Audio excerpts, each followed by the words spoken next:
ત્યાંની પરિસ્થિતિ એવી હતી કે જે બ્રિજ નહોતો બન્યો ત્યારે ત્યાં જે ચોક છે એમાં પાણી ભરાતું ખૂબ, અને મને કોઈની રજૂઆત એટલે હું સ્થળ ઉપર જોવા ગયો. પછી મેં પત્ર લખ્યો હતો અને રજૂઆત કરવા એ બાકીર ગાંધી અને ડીએમ ગ્રુપવાળા જે લાખાણી છે એ બંને લોકો આવ્યા હતા કે અહીંયા અંડરબ્રિજ બને છે અને 10-15 કરોડનો ખોટો ખર્ચો થાય છે, પાણી ખૂબ ભરાય છે, નુકસાન થશે. એટલે હું સ્થળ જોયું, ત્યાં પાણી ભરાતું જોયું તો મેં ચોમાસામાં.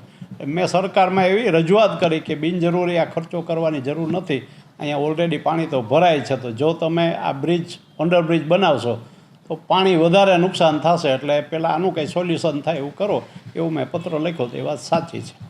જે આપના મીડિયાના માધ્યમ દ્વારા મને પણ જાણવા મળ્યું કે રામભાઈ મોખરિયાએ એવું કીધું કે ભાઈ હું તો લોકોની સમસ્યા માટે, પાણી સમસ્યા માટે મેં આ પત્ર લખ્યો હતો. તો આવડા મોટા રાજ્યસભાના મેમ્બરને એ ખબર નથી પડતી કે હું પત્ર શેનો લખું છું, હું પાણીની સમસ્યા વધારવા માટે લખું છું કે સામા બિલ્ડરોને ખટાવવા માટે લખું. બાબતમાં મારે એટલું કહેવાનું છે કે જે તે વખતે ત્યાંની પરિસ્થિતિ એવી હતી કે જે બ્રિજ નહોતો બન્યો ત્યારે ત્યાં જે ચોક છે એમાં પાણી ભરાતું ખૂબ, અને મને કોઈની રજૂઆત એટલે હું સ્થળ ઉપર જોવા ગયો. પછી મેં પત્ર લખ્યો હતો અને રજૂઆત કરવા એ બાકીર ગાંધી અને ડીએમ ગ્રુપવાળા જે લાખાણી છે એ બંને લોકો આવ્યા હતા કે અહીંયા અંડરબ્રિજ બને છે અને 10-15 કરોડનો ખોટો ખર્ચો થાય છે, પાણી ખૂબ ભરાય છે, નુકસાન થશે. એટલે હું સ્થળ જોયું, ત્યાં પાણી ભરાતું જોયું તો મેં ચોમાસામાં. મેં સરકારમાં એવી રજૂઆત કરી કે બિનજરૂરી આ ખર્ચો કરવાની જરૂર નથી, અહીંયા ઓલરેડી પાણી તો ભરાય છે, તો જો તમે આ બ્રિજ અંડરબ્રિજ બનાવશો તો પાણી વધારે નુકસાન થશે, એટલે પહેલાં આનું કંઈ સોલ્યુશન થાય એવું કરો, એવું મેં પત્ર લખ્યો. તો એ વાત સાચી છે. એને લઈને હું એવું કહીશ કે બે બિલ્ડરો છે, બાકીર ગાંધી અને ડીએમવાળા લાખાણી, એની ત્યાં જમીન હશે એ પણ સાચી. મને ત્યારે ખબર નહોતી, હવે હમણાં જાણવા મળ્યું કે એની જમીનો છે ત્યાં અને એની બાંધકામ કર્યું છે. મારો ઈરાદો તો એ જ હતો કે બિનજરૂરી અંડરબ્રિજ બનાય, પછી જો આની સમસ્યાનું સમાધાન ન થાય તો ખોટા પૈસા કોર્પોરેશનના કે ગવર્મેન્ટના ન જાય. એટલે મેં ખુલ્લો પત્ર લખ્યો હતો અને એ વાત સાચી છે. મારો હેતુ એ હતો કે આ અગવડતામાં પાછા પૈસા બગડશે, એ ન બગડે એટલા માટેની વાત. સરકારના તજજ્ઞ હોય છે, એના એન્જિનિયર હોય છે, અને એમાં મેં સ્પષ્ટ લખ્યું હતું ભાઈ તમે તપાસ કરો, જાણો રિપોર્ટ, અને પછી યોગ્ય લાગે તો આ કામ ન થવું જોઈએ, અને યોગ્ય ન લાગે તો કરો. તો વિકાસના કામમાં કોઈ દિવસ કોઈ આડું પડે નહીં. એ લોકોને જે કંઈ અંદરનું હોય, બિલ્ડરનું હોય કે કોઈની સાંઠગાંઠ હોય, હું કંઈ જાણતો નથી, મને કંઈ ખબર નથી. આજના મીડિયામાં આવ્યું એટલે મેં જાણ્યું ને તમારો ફોન આવ્યો એટલે મેં તમને ઇન્ટરવ્યૂ આપું છું કે એ વાત સાચી છે કે મેં લખ્યું હતું, પણ મારો કોઈ એવો ઈરાદો નથી કે આનો ફાયદો થાય ને પ્રજાને નુકસાન ન થાય.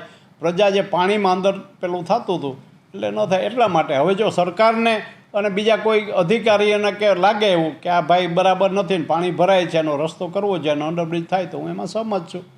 ને મેં કોઈ ભૂલ નથી કરી, મેં ઓપન કાગળ લખ્યો હતો. ટ્રાફિક સમસ્યા હળવી થવી જોઈએ એ જરૂરી છે, અને કાયમ માટે હું અવારનવાર અધિકારીઓ લાગતા ઓળખતાને કહું છું ભાઈ ટ્રાફિક સમસ્યા છે એનું સમાધાન કરો. કારણ કે પહેલાં કરતાં રાજકોટમાં 1-1 કલાક, અડધો કલાક ક્યાંય ને ક્યાંય જંકશનો કે ત્યાં બંધ રહે છે અને સમય વેડફાય છે, અવ્યવસ્થા થાય છે, એ ન થવી જોઈએ.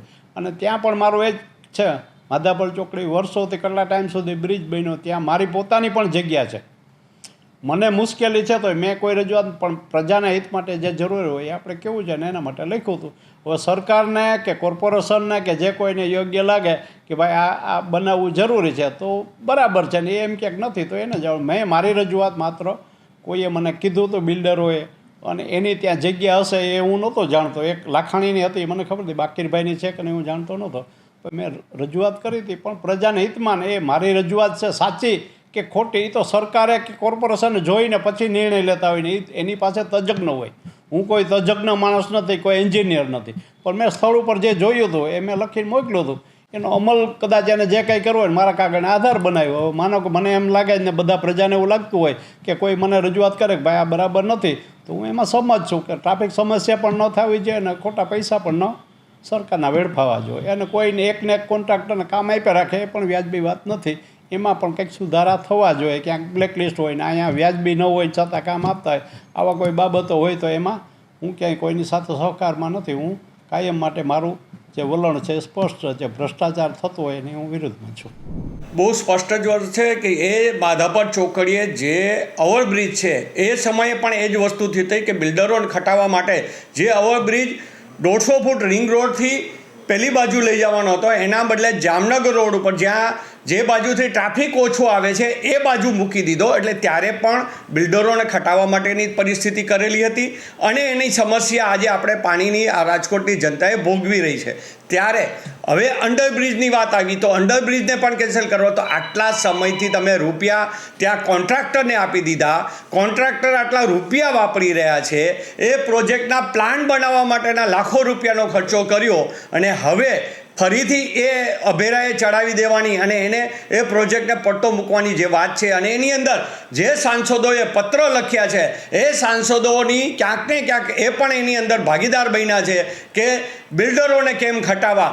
આજે જે આપના મીડિયાના માધ્યમ દ્વારા મને પણ જાણવા મળ્યું કે રામભાઈ મોખરિયાએ એવું કીધું કે ભાઈ હું તો લોકોની સમસ્યા માટે પાણી સમસ્યા માટે મેં આ પત્ર લખ્યો હતો. તો આવડા મોટા રાજ્યસભાના મેમ્બરને એ ખબર નથી પડતી કે હું પત્ર શેનો લખું છું, હું પાણીની સમસ્યા વધારવા માટે લખું છું કે સામા બિલ્ડરોને ખટાવવા માટે લખું છું. એટલે ક્યાંક ને ક્યાંક ભાજપના નેતાઓ છે એ લોકોને છેતરવાનો ધંધો કરી રહ્યા છે. જો રામભાઈ મોખરિયા હોય કે રાજકોટના સાંસદ હોય પરસોત્તમભાઈ રૂપાલા એ સ્પષ્ટ મીડિયા સમક્ષ અને પ્રજા સમક્ષ આવી અને એવી સ્પષ્ટતા કરે કે આ અંડરબ્રિજ કેન્સલ નહીં થાય, બિલ્ડરોને ખટાવવામાં નહીં આવે અને લોકોની સમસ્યા છે એ દૂર કરવામાં આવશે, તો આપણે એવું માનીએ કે આ ભાજપને સરકાર પદાધિકારીઓ એ લોકોના હિતમાં કામ કરે છે. બાકી આપણે સ્પષ્ટ માનવાનું જ રહેશે કે પહેલાં પણ બિલ્ડરોને ખટાવ્યા અને પ્રજાના પસીનાના પૈસા છે એ હવે કોન્ટ્રાક્ટરોને ખટાવવાનો ધંધો ચાલુ કરી અત્યારે થઈ રહી છે. અને ત્યાં રેસિડેન્સ પણ એટલા જ છે એ રોડ ઉપર, એ જે જગ્યાએ ટ્રાફિક જામ થાય છે ત્યાં પણ રેસિડેન્સ છે, એનાથી પ્રદૂષણ પણ વધે છે. અને નીચેના ભાગમાંથી ત્યાં જે અત્યારે ટ્રાફિક ઊભો રહે એટલે એટલું પેટ્રોલ બળે, એટલું ડીઝલ બળે, લોકોને નુકસાની થાય અને એ બધું બચત પણ થાય અને ટ્રાફિક જામ ન થાય. અને બહુ સ્પષ્ટપણે લોકો જે ઓવરબ્રિજ ઓલી બાજુ નથી જઈ શકતા એના બદલે અંડરબ્રિજથી સીધા જ વહી જાય, જેથી કરીને અહીંયા ટ્રાફિકની સમસ્યા હું એવું માનું છું કે ઝીરોની આસપાસ થઈ જશે અંડરબ્રિજ બનવાથી.